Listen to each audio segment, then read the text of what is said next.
Bem-vindos ao Finanças a Contar desta semana. Vamos falar sobre as 3 medidas que prometem aliviar aquilo que é o impacto muito significativo do crédito de habitação em muitas famílias. E para nos falar disto, temos a nossa convidada, Catarina Matos, intermediária de crédito.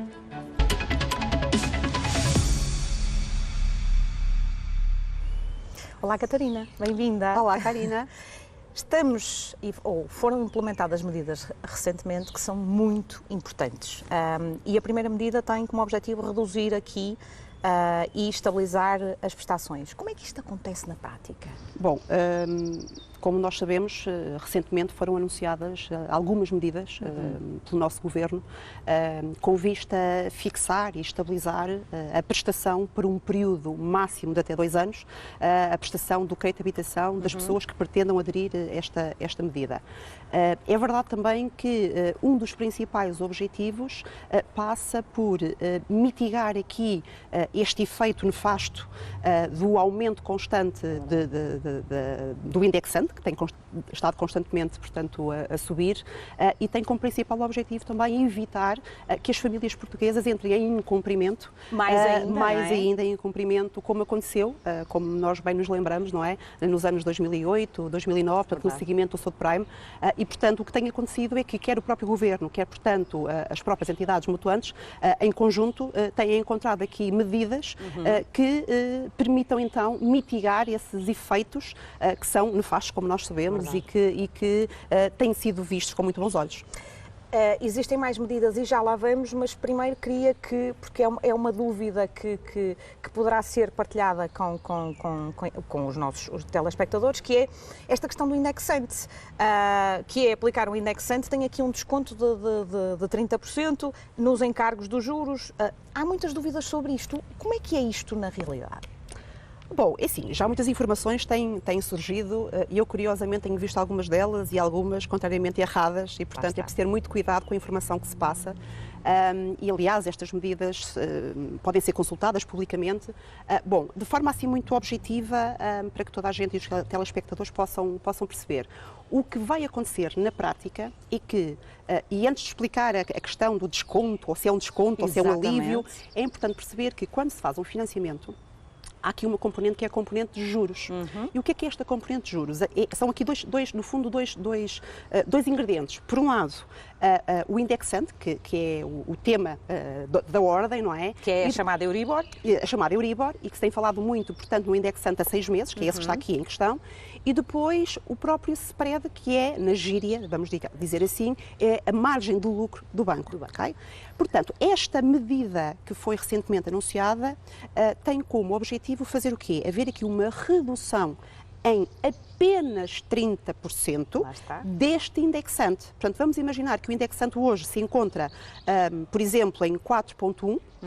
O que vai acontecer é que este desconto, ou este alívio, que eu não gosto de chamar um desconto, porque na verdade não é um desconto, mas este alívio em 30% é apenas 30% destes 4,1%, que na prática vai andar aqui muito aproximadamente na ordem dos 3%. Onde depois vamos ter que somar o spread, que também em média o que se pratica neste momento é à volta de 1%. Se for bem negociado, poderá ser um bocadinho inferior, vai depender aqui um bocadinho também, enfim, da própria operação, do próprio cliente em questão, da situação em questão financeira e profissional também, mas, portanto, em média eu diria que um spread de 1%, portanto, a somar aos tais 3% já com este alívio, não é? Com esta bonificação, digamos assim, portanto, ainda assim vamos ter aqui uma taxa de operação final na ordem dos 4%. Falou aqui neste detalhe que é importantíssimo nós falarmos que há aqui uma redução, ou seja, a margem do banco continua, o spread continua, o que não quer dizer que as pessoas não possam negociar o spread, verdade, Catarina? Sim, o spread vai existir sempre. E é engraçado, eu já estou nesta área há muitos anos, e quando no passado se praticavam spreads muito baixos, havia economistas e entendidos na matéria que diriam que nunca mais voltaríamos a verificar esse tipo de prática. Não é verdade. Portanto, há muita competição dentro daquilo que é a banca na generalidade e, portanto, quando estes cenários surgem, a tendência natural é os próprios bancos oferecerem aqui condições mais vantajosas para continuarem, no fundo, a conceder crédito às famílias. Claro que para as famílias isto é é maravilhoso, porque se por um lado temos os apoios do Governo e se por outro lado temos também os próprios bancos a facilitar, portanto reduzindo aqui também a margem de lucro, as famílias acabam por sair beneficiadas, não é? Mas também há aqui uma nota importante, Karina, que eu gostaria de referir, que é esta negociação e esta margem mais elevada ou menos elevada também tem muito a ver com a capacidade que o cliente tem ou não de se fazer munir de profissionais que o ajudem a negociar estas condições junto do seu banco ou de outra entidade atuante. Aqui é muito importante também referir que o que, de certa forma, não vai ser pago agora, vai ser pago depois mais tarde, não é? Isso é certo, isso é bem certo, claro. Ou seja, muita gente tem falado nos apoios, não é? Portanto, nestas medidas, e aquilo que eu tenho dito noutras entrevistas é que trata-se apenas e tão somente de um alívio. Exatamente. Que vai acontecer durante um período máximo de 2 anos e que alívio esse, cujo desconto o cliente vai ter que pagar mais à frente. Está bem? Portanto, acaba por não ser é aqui nenhum uma ajuda, desconto. não é? E muitas pessoas, quando estão em dificuldade, é normal que se agarrem a isto e que achem, ok, eu vou ter aqui um desconto, então deixamos já aproveitar, mas têm que perceber que mais à frente este valor que não foi pago hoje vai ter seguramente que ser pago. E, portanto, a verdade é que existem outras soluções que os clientes devem procurar e que se calhar serão mais vantajosas do que esta própria medida do Governo. Queria que nos falasse um bocadinho, e diria eu, de uma forma resumida, da segunda medida, para depois passarmos para a terceira. O que é que destacaria de principal? Bom, a segunda medida não é uma novidade, certo, porque ela já está em vigor, não é? Porque ela já tinha sido anunciada há algum tempo atrás. Aquilo que aconteceu foi que o Governo decidiu alterar aqui algumas, enfim, condições da medida. E aqui sim, estamos a falar de uma bonificação, de uma ajuda efetiva do Governo, ou seja, aquilo que o cliente não vai pagar, aquilo que a família não vai pagar, vai sair dos cofres do Estado. Aqui é verdade, há uma efetiva ajuda por parte do Governo. E eu diria que destacaria, se calhar, porque enquanto que na medida anterior nós estamos a falar que qualquer pessoa pode aderir a esta medida, esta segunda medida não é essa a situação. Portanto, há aqui um conjunto de critérios de elegibilidade para que se possa recorrer a esta medida. Nomeadamente os rendimentos, portanto, estará elegível para famílias ou agregados familiares que se encontrem até ao 6º escalão, portanto, que dá qualquer coisa como 36.600 e qualquer coisa euros, portanto, anuais.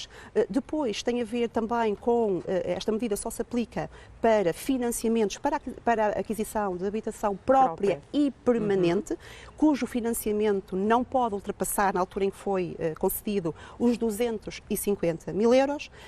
Depois, estamos a falar de um financiamento também que não pode, portanto, o período que falte terminar, okay, tem que ser superior também a 5 anos. E depois há aqui um conjunto há aqui alguns escalões, digamos assim, e que tem a ver com a questão da própria taxa de esforço, ou seja, só é aplicável em famílias que se encontrem numa situação de taxa de esforço superior a 35%. E depois há aqui 2 escalões também que as pessoas se podem informar para perceber se estarão ou não elegíveis para isso.